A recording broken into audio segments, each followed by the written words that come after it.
tutorial on how to edit inventory with Loyverse. So first we're going to open the app. This hamburger up in the top left will take us to our item section. Here, in order to add something new to the inventory, you hit the green plus sign at the bottom right. And today we're going to add in cream sausage.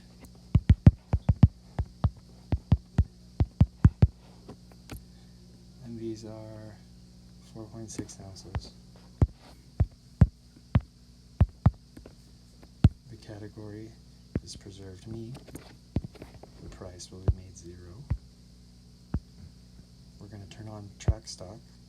And we're going to input. This shipment was 240. And then we hit save up in the top right. And you've added to the inventory.